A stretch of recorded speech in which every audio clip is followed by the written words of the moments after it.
Salut Internet, bienvenue dans la deuxième vidéo sur 5 consacrée aux États des États-Unis. Si t'as pas vu la première, tu peux aller voir directement la playlist ou cliquer juste en haut à droite. On s'était arrêté au Dakota du Nord, alors c'est parti pour la suite.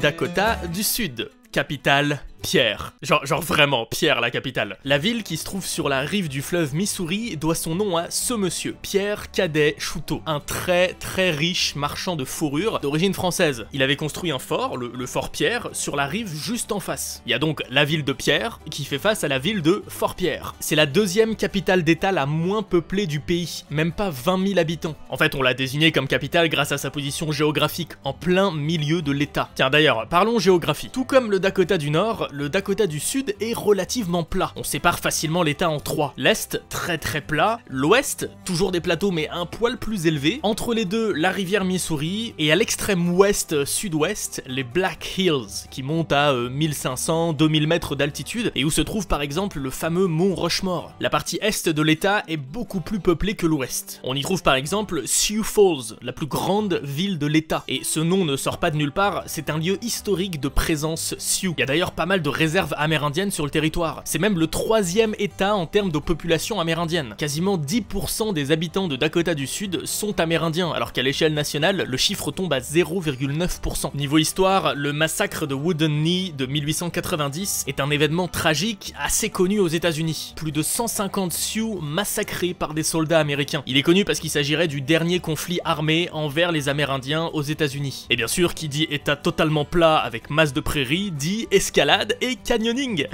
Non, dit juste agriculture en fait. On compte plus de 30 000 fermes dans l'état et on y cultive beaucoup de blé, de tournesol et d'avoine. D'un point de vue politique, le Dakota du Sud est plutôt républicain et comme lieu bien stylé, il y a évidemment le mont Rushmore où les visages de George Washington, Thomas Jefferson, Theodore Roosevelt et Abraham Lincoln ont été sculptés à partir de 1927 par Gutzon Borglum. Mais en plus insolite, on peut assister chaque année dans la ville de Clark au Mashed Potato Wrestling Contest, c'est-à-dire des épreuves de lutte dans un bac rempli de purée de patates. Ouais, non mais je sais, non mais comme ça sonne cool. Mais je te jure, à voir, ça doit être cool. Le Delaware, capitale Dover. Et on retourne en haut à droite des États-Unis, là où il y a tous les petits états pétés de thunes. Et mon dieu, ce que le Delaware en est l'exemple parfait. Personne n'en entend jamais parler, et pourtant 50% des entreprises américaines cotées en bourse y ont posé leurs valises. De toute façon, généralement quand t'es un petit état sans grosse industrie ou zone pour faire de l'agriculture, à part là en l'occurrence de l'élevage de poulets, tu te rabats sur de l'optimisation fiscale. Historiquement, c'est le premier état américain à ratifier la Constitution des États-Unis, le 7 décembre 1787, 5 jours avant la Pennsylvanie. Et puis avant ces histoires de constitution, le Delaware a été peuplé dans l'ordre par les Lenape et les Nanticotes, puis par les Hollandais, puis les Suédois, puis les Hollandais, puis les Anglais, puis les Hollandais, puis les Anglais, avant de se révolter avec 12 autres colonies contre la couronne anglaise et de créer les bases des États-Unis. Petit fait frontière insolite marrant, le Delaware et la Pennsylvanie sont séparés par une frontière en arc de cercle. C'est le seul cas de frontière arrondie aux États-Unis. Bon, que dire d'autre? La spécialité locale s'appelle le scrapple, une sorte de pain de viande à base de morceaux de porc bouillis et de farine de maïs que tu manges en sandwich, et son dessert officiel, attention, est la tourte aux pêches. Tout simplement parce qu'au 19e siècle, l'État était le premier producteur de pêche. Bref, tout comme le Connecticut dont on a déjà parlé et qui est pas très loin d'ailleurs, le Delaware c'est l'endroit parfait où poser ta société si tu veux pas trop payer d'impôts et être en plein milieu de 4 villes giga importantes, Washington, Baltimore, Philadelphie et New York. Florida, capitale, eh ben non, c'est ni Miami et ni Orlando, mais Tallahassee, qui ne se trouve pas d'ailleurs à proprement parler sur le sabot de chèvre. Non mais te moque pas, moi j'ai toujours appelé ça comme ça, je te jure, regarde, on dirait vraiment un sabot de chèvre. Bon, comme la Californie, je vais gagner un petit peu de temps sur cet état beaucoup trop connu, ça reste l'état où il y a le plus de tourisme chaque année. Le spot assez unique du coin, ce sont les marais des Everglades, qui sont connus dans le monde entier. Un système ultra complexe de mangroves rempli d'animaux emblématiques comme le lamantin ou l'alligator. Ce parc se situe à l'extérieur l'extrême pointe sud de la Floride dans sa partie tropicale. D'ailleurs, niveau climat, c'est assez simple, pointe tropicale reste subtropicale. Et puisqu'on est au sud, il faut que je te parle des Keys, un archipel qui a une espèce de forme de virgule. Un système de ponts relie chacune des îles principales, et c'est à Key West que démarre l'US Route 1, une route / autoroute qui suit toute la côte ouest des États-Unis jusqu'à la frontière canadienne. Ça doit être délire comme road trip. Niveau industrie, à part le tourisme aux Everglades, sur les plages de Miami ou dans les parcs d'attractions d'Orlando, il y a bien entendu l'industrie spatiale, avec la base de Cap Canaveral, une explosion des maisons de retraite, parce que tous les vieux américains viennent s'installer en Floride, et il y a aussi tout un délire autour de l'orange, qui est massivement produite dans l'État. Il y a même le comté d'Orange et la ville d'Orange. Géorgie, capitale, Atlanta. Encerclée par des états dont on a déjà parlé, Caroline du Nord, Caroline du Sud, Alabama et Floride, il ne manquera plus que le Tennessee. Géographiquement, on retrouve le fameux Piémont, au centre et au nord-ouest. Au sud et à l'est, des plaines côtières, et au nord-est, la chaîne de montagnes des Appalaches. Déjà, attention, il faut pas confondre l'état de Géorgie avec la Géorgie, qui est le pays du Caucase. Il s'agit du troisième état du Deep South qu'on aborde. Je te rappelle, cet ensemble d'états du Sud membres de la Confédération pendant la guerre de sécession, où il y a notamment eu plus de résistance populaire à la fin de l'esclavagisme. Voilà, assez conservateur, plus religieux que la moyenne du pays. La Géorgie est le plus gros producteur mondial de noix de pécan, c'est assez insolite, et une grosse partie de son industrie est tournée vers le tourisme, avec par exemple l'Inselberg de Stone Mountain, mais aussi vers le cinéma. Énormément de tournages de films ont lieu en Géorgie. Dis-toi, en 2016, il y en a même eu plus qu'en Californie. Des films comme Captain America, Black Panther, Forrest Gump, Hunger Games, et des séries comme Walking Dead ou même Stranger Things ont utilisé la Géorgie comme lieu de tournage. Et puis, petite anecdote insolite, c'est dans une pharmacie de Columbus, en Géorgie, que s'est vendu le premier prototype de Coca-Cola dans les années 1850.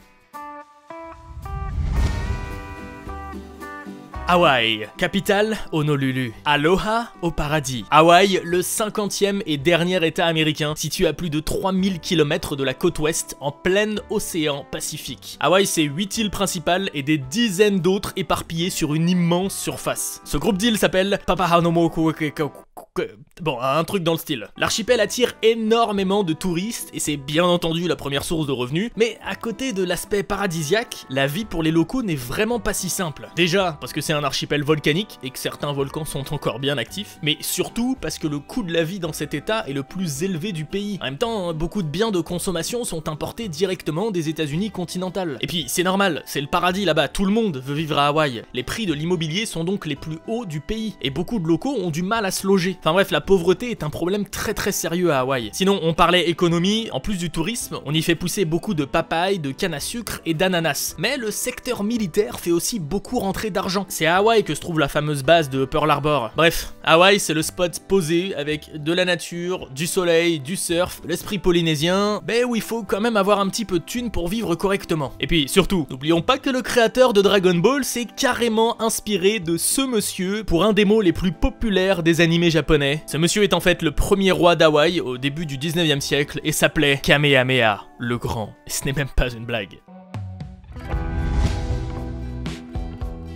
Idaho. Ouais, Idaho quoi. Capitale dont j'ai jamais entendu parler de ma vie. Boise. J'adore la forme de cet état, en mode « Eh mais nous aussi on voudrait une frontière avec le Canada s'il vous plaît !» L'Idaho est en plein dans les montagnes rocheuses. Au sud il y a quand même une large plaine alluviale qui correspond à la Snake River, la rivière serpent, et à l'extrême sud, bam, de nouveau des montagnes. On compte en Idaho plusieurs réserves amérindiennes, et en plein milieu, la forêt nationale des Nez Percés, qui tire son nom des Nez Percés, une tribu amérindienne encore bien présente dans la zone. C'est un magnifique état en termes de faune, flore et diversité des paysages. Mais s'il ne faudrait retenir qu'une chose de cet endroit, c'est que c'est clairement le Chamonix des États-Unis. Il y a pas mal de stations de haute montagne et notamment Sun Valley, la plus fréquentée du pays. Au 19e siècle, l'économie tournait principalement autour des mines, mais de nos jours, c'est un grand état agricole. 30% des patates du pays viennent d'Idaho. On y produit aussi beaucoup de betteraves, de haricots ou encore de lentilles. La haute technologie est également bien présente, avec des boîtes de microprocesseurs ou d'imprimantes 3D. Voilà, je pense que c'est ça l'Idaho. En 4 mots, randonnée, microprocesseur, nez percé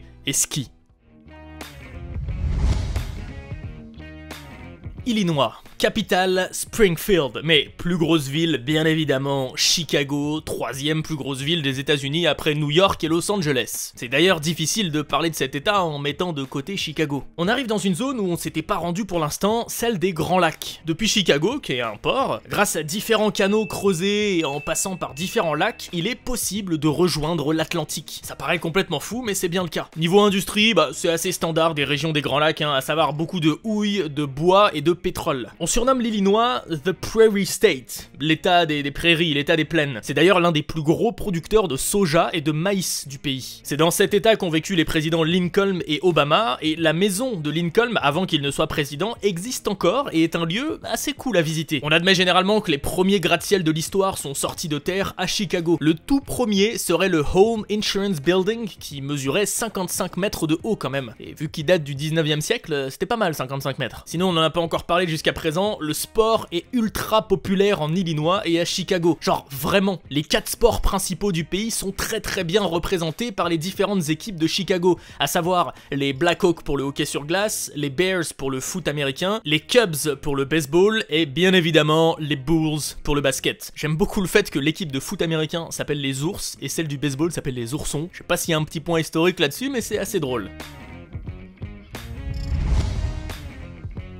Indiana, capitale Indianapolis, littéralement la ville d'Indiana. Comme vous le voyez sur la carte, on n'est pas parti bien loin de l'Illinois. Une des grosses villes de l'état s'appelle Lafayette, en l'honneur du marquis français, et il faut savoir que c'est un nom très courant aux États-Unis. Il y a 17 comtés du nom de Lafayette et des dizaines de villes et villages aux 4 coins des États-Unis. D'ailleurs, il est l'un des 8 citoyens d'honneur du pays. Il y a en Indiana des centaines de lacs. C'est un énorme état industriel, c'est l'état où l'on produit le plus de métal, le deuxième état en termes de production automobile, énormément d'entreprises de médicaments, d'appareils médicaux, d'équipements de transport. Niveau agriculture, le sol est très fertile, on y produit masse de soja, de maïs, mais aussi pas mal de tomates ou de melons. L'Indiana est souvent dans le top 5 des meilleurs états où investir, et il fait un petit peu exception dans le secteur. En fait, faut savoir que pendant longtemps, la zone des Grands Lacs était appelée la Manufacture Belt, la ceinture des usines, par opposition au sud des États-Unis, beaucoup plus porté sur l'agriculture. Sauf que depuis quelques décennies, c'est l'hécatombe, crise sur crise. La zone est rebaptisée la Rust Belt, la ceinture rouillée. Mais voilà, dans le tas, l'Indiana est l'état qui s'en sort le mieux et qui est le moins affecté par tous ces problèmes. D'un point de vue sport, c'est certainement l'état le plus porté sur la course automobile avec notamment l'Indy 500. Enfin voilà, l'Indiana c'est un des endroits qui bouge le plus d'un point de vue business, que ce soit sur le plan agriculture ou industriel. Et si tu passes dans le coin, tu peux visiter les catacombes d'Indianapolis ou voir un tableau périodique recréé dans l'université de Pau, dans lequel est exposée la quasi-totalité des éléments du tableau.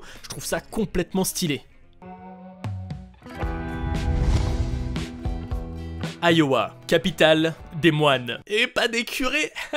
Joie du hasard alphabétique, la moitié des états de cette vidéo sont du Midwest. Illinois, Indiana, Dakota du Sud, Iowa et le dernier état du jour dont on n'a pas encore parlé. Une partie de l'Iowa est très vallonnée, voire un peu montagneux, tandis que le reste est bien plat. Il est compris entre le fleuve Mississippi à l'est et le fleuve Missouri à l'ouest. L'état tire son nom de la tribu des Iowa, qui vivaient dans le coin avant l'arrivée des colons. Depuis, sur les environ 2000 Iowa restants dans le pays, une bonne partie vit au Nebraska et le reste en Oklahoma. Il n'y en a presque plus aucun qui vit dans l'Iowa. L'Iowa est considéré comme un état agricole et est le premier producteur de maïs et d'éthanol du pays et l'un des plus gros éleveurs de porcs. D'ailleurs, il y aurait en Iowa 7 fois plus de porcs que d'habitants. Mais à côté de ça, le secteur industriel tourne aussi à plein régime avec en premier lieu la transformation agroalimentaire. Miam. Les biotechnologies, la finance et les assurances sont aussi des secteurs très porteurs là-bas. Sinon, comme lieu vachement insolite et plutôt chelou, il y a 7 maisons dans la petite ville de Villisca, où s'est produit un octuple meurtre à la hache, dont 6 enfants, il y a 100 ans. Voilà, tu peux la visiter et même y passer la nuit, c'est ultra méga glauque. Si vous voulez spammer le grand JD pour qu'il aille faire un petit reportage, moi je pense que ça peut être très cool. Kansas, notre dernier état du Midwest. Capitale, Topeka, et non pas Kansas City, qui d'ailleurs se trouve à la fois au Kansas et dans le Missouri. Les 2 tiers de l'état sont des plaines, et le dernier tiers un mix de collines et de forêts. Le Kansas est en plein milieu des États-Unis, à égale distance entre l'océan Pacifique et Atlantique. Le Kansas est le plus gros producteur de blé du pays et est reconnu pour ses fermes gigantesques de vaches. C'est pour ça que le secteur des produits laitiers est très important. Beaucoup de pétrole et de gaz sortent du sol du Kansas, ainsi que de la halite, le principal ingrédient du sel employé pour le salage des routes. Le Kansas est l'un des hauts lieux de la chasse aux tornades, très fréquente pendant une brève période dans l'année. Niveau industrie, on y fabrique beaucoup d'avions. Voilà, cet état est traditionnellement républicain et rien à voir, le tout premier Pizza Hut a ouvert à Wichita, la plus grande ville du Kansas, en 1958. Et puis sinon, je sais pas trop pourquoi, le Kansas se retrouve souvent dans des œuvres de fiction. C'est là où vit Dorothée par exemple dans Le Magicien d'Oz. C'est aussi au Kansas qu'est censé se trouver Smallville, la ville de Superman. Et puisqu'on n'a toujours pas parlé de ce sport en 2 épisodes, c'est à Kansas City que se trouve le Sporting Kansas City, l'une des meilleures équipes de foot du pays. Allez, on s'arrête là pour aujourd'hui avec cette deuxième fournée de 10 états américains. Si tu regardes cette vidéo bien après sa sortie, n'hésite pas à continuer la playlist et à découvrir les 30 derniers états dont je n'ai pas encore parlé. Mais si tu regardes cette vidéo à sa sortie et que t'as pas vu le premier épisode, n'hésite surtout pas à aller le voir. Et si tu as kiffé cette vidéo, comme d'hab, un petit pouce en l'air, ça prend 1 seconde et ça change beaucoup de choses de mon côté. Abonne-toi si c'est pas déjà fait et moi je te dis à très vite pour une nouvelle vidéo. Salut Internet.